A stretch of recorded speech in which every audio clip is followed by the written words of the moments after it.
आती है तो उनको आपने दिया पैकेज, में उसका आपको आभार प्रकट करती हूँ, लेकिन हमारे राज्य के साथ क्या दुश्मनी है? क्या पंजाब के जनता, पंजाब के लोग, पंजाब के किसान, पंजाब का इंफ्रास्ट्रक्चर सरकार को मैटर नहीं करता? जब बाढ़ आती है तो पंजाब सफर करे, जब पानी की कमी हो जाती है तो फिर कांग्रेस हो, आम आदमी हो, भाजपा हो, सारे इकट्ठे होकर षड्यंत्र खेले कि एसवाईएल की नहर बनाइए ताकि पंजाब का पानी दूसरे राज्य को जाइए। ये कांग्रेस पार्टी और आम आदमी पार्टी ने 10 सालों में पंजाब के खजाने को लूट के तबाह कर दिया है।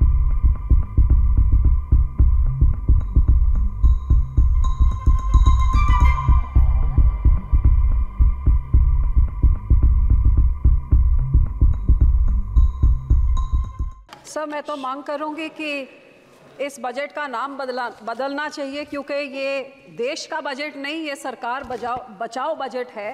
जो देश का बजट होता तो फिर देश में 28 राज्य हैं, कितनी सारी यूनियन टेरिटरीज हैं, सब मिला के तो ये तो 37 के करीब हो, लेकिन पूरे बजट में केवल 9 राज्यों का नाम था और सबसे उसमें ज़्यादा बजट तो वो 2 राज्यों को मिला जिसकी लाठी के, जिसके कंधे के सहारे में ये सरकार चल रही है। तो ये देश का बजट नहीं सर, ये सरकार बचाओ बजट था। और सबसे बड़ी दुख की बात तो ये है कि बजट में नेचुरल कैलेमिटीज और धर्म के नाम पे भी पक्षपात किया गया है। ये तो मैं पहली बार ही देख रही हूँ। बहुत अच्छी बात कि आपने धार्मिक स्थानों को, बोध गया को, राजगीर को, जहाँ जहाँ आपने दिया, बहुत अच्छी बात है, लेकिन जिस श्री दरबार साहब पे, अमृतसर साहब पे रोज 2 लाख लोग नतमस्तक होते हैं, उनको मुफ्त खाना मिलता है, सबसे बड़ा दुनिया भर, देश भर के लोग वहां पे जाते हैं, और जहां पे सारा दिन सरबत के भले की अरदास होती है, उसका तो आपने नाम तक नहीं लिया। और फिर मैं नेचुरल कैलेमिटीज की बात करूं तो फ्लड रिलीफ आपने राज्यों को दिया, बहुत अच्छी बात। जैसे मेरे सहयोगी ने मेरे से पहले बोला कि ये जो पानी आता है हिमाचल को आपने दिया पैकेज, तो हिमाचल का पानी पंजाब में आके पंजाब को जब डुबो देता है और तबाही मचाता है तो पंजाब को आप क्यों भूल जाते हैं? जब पानी डैम में भर जाता है तो आप डैम खोल देते हैं और हमारा पंजाब डुबा देते हैं। जब घग्गर रिवर का लेवल ऊपर हो जाता है तो चुप इते 7 के राज्यों को बचाने के लिए बंद तोड़ देते हैं और हमारे गांव को डुबा देते हैं। तो जब बाढ़ आती है तो उनको आपने दिया पैकेज, में उसका आपको आभार प्रकट करती हूँ, लेकिन हमारे राज्य के साथ क्या दुश्मनी है? क्या पंजाब के जनता, पंजाब के लोग, पंजाब के किसान, पंजाब का इंफ्रास्ट्रक्चर सरकार को मैटर नहीं करता?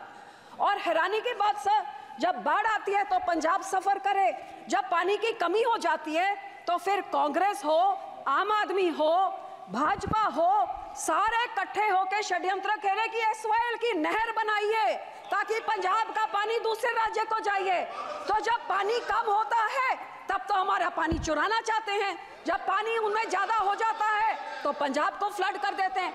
और सर, आपको मैं ये भी बताना चाहती हूँ, तकरीबन 70 साल पहले इस सरकार ने, कांग्रेस सरकार ने रिपेरियन प्रिंसिपल्स के खिलाफ हमारा पानी राजस्थान को दे दिया और कहते थे 1 साल में उस पानी का कॉस्ट क्या होगा आपको डिसाइड करके मिले।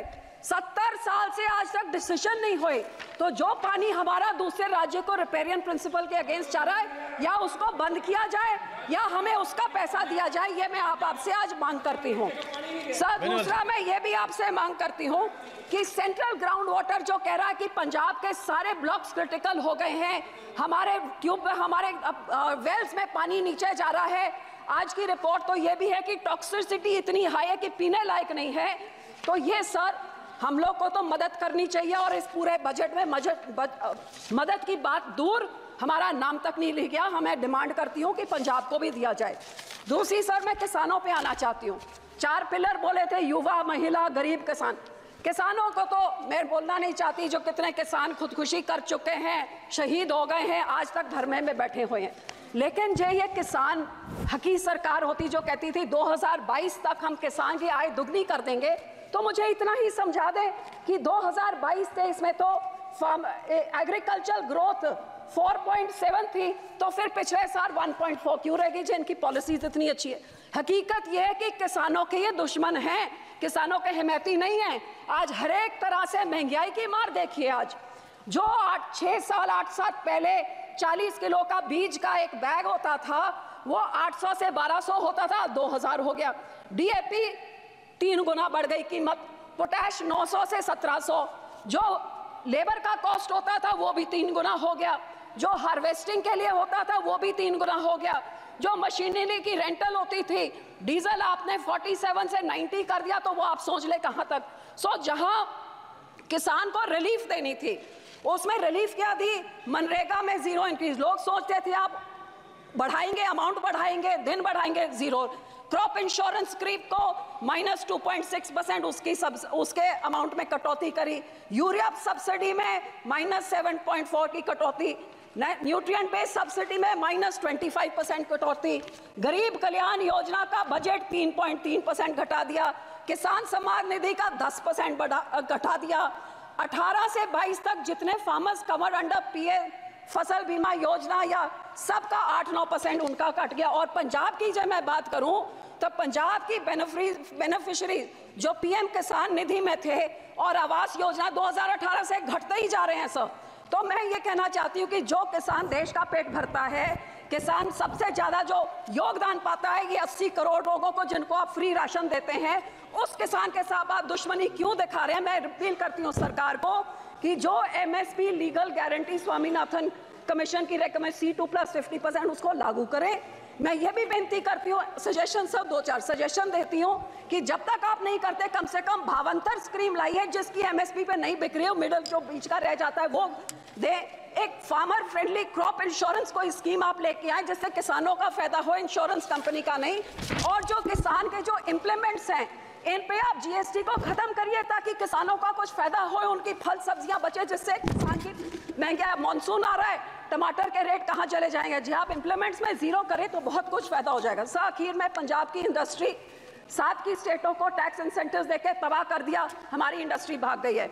मैं सिर्फ इतनी बेनती करती हूँ कि FN साहब लुधियाने गए थे, वो मंत्री बनी बैठे हैं अब वहाँ पे, लुधियाने गए थे जहाँ पे उन्होंने MSME इंडस्ट्री को बोला था कि जो अमेंडमेंट 43B जिसमें मैंडेट किया जाता है कि 44 डेज में आप पेमेंट करिए, नहीं तो आपके जो टैक्स इंसेंटिव फोरफिट हो जाते हैं, वो इस बजट में उन्होंने नहीं किया। वो बहुत देख रही थी कि इंडस्ट्री करे। सर 2 मिनट, जो हमारी साइकिल इंडस्ट्री है, जो हमारी स्पोर्ट्स इक्विपमेंट इंडस्ट्री है, मैं आपको बेनती करती हूँ इंसेंटिव इंटरनेशनल बॉर्डर पाकिस्तान के साथ 2019 से हमारा वाघा बॉर्डर बंद कर दिया है, बहुत नुकसान हुआ है, ये बॉर्डर खोला जाए और हमारे राज्य को कोई टैक्स इंसेंटिव्स दिए जाए, साइकिल इंडस्ट्री को, स्पोर्ट इंडस्ट्री को बॉर्डर खोल के, ताकि हमारे इधर का व्यापार बढ़े और नौकरियां भी बढ़े। आखिर में सर मैं सिर्फ आपको यही कहना चाहूंगी, ये कांग्रेस पार्टी और आम आदमी पार्टी ने 10 सालों में पंजाब के खजाने को लूट के तबाह कर दिया है। हमारा यहाँ पे इतना ज्यादा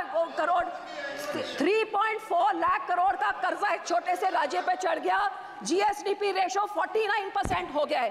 तो सर आप इनको सजा देने के लिए आप RDF रोक देते हैं, हेल्थ मिशन का रोक देते हैं, पर पंजाब के लोगों का क्या कसूर है। मैं आपको बेनती करती हूँ, जो हमारा पैसा है वो पैसा आप दीजिए। अनएम्प्लॉयमेंट रेट जो देश में उसका दुगना है, ड्रग अब्यूज से हमारा राज्य जूझ रहा है, और पंजाब में औरतों का तो ये हाल है कि कुपोषण वो भी बढ़ गया है, अनीमा भी बढ़ गया है, और आंगनवाड़ी के जो राशन मिलता है गरीब बच्चियों के लिए, लैक्टेटिंग मदर्स, प्रेग्नेंट मदर्स और बच्चों के लिए, वो इनकी सरकार ने, आम आदमी की जो सरकार वहां पे है, वो वेरका मिल्कफेड प्राइवेट आधारों से लेके प्राइवेट कॉन्ट्रैक्टर्स को देके सब स्टैंडर्ड चीजें लोगों को देके करोड़ों का घपला हो रहा है। तो सर पैसे ना रोकिए, इनको पिनलाइज करिए ताकि लोगों को उतना हक मिले। और सर आखिर में मैं यही कहूंगी कि सबसे highest population 32% SC population Punjab में है सर। सबसे बड़ा ग्रैनरी को योगदान पंजाब देता है, फ्रीडम स्ट्रगल में सबसे बड़ा योगदान हमने दिया। इस राज्य के मांगों को पूरी करके हमारे किसानों को हमारी चंडीगढ़ की राजधानी हमें दीजिए, हमारा पानी दूसरे राज्यों को जो आ रहा है उसको रोक के उसकी रॉयल्टी हमें दीजिए, नहीं तो वो सारे फैसले रिवोक करके हमारा पानी पंजाब पे रखिए। धन्यवाद जी, धन्यवाद करती हूँ, शुक्रिया। धन्यवाद श्री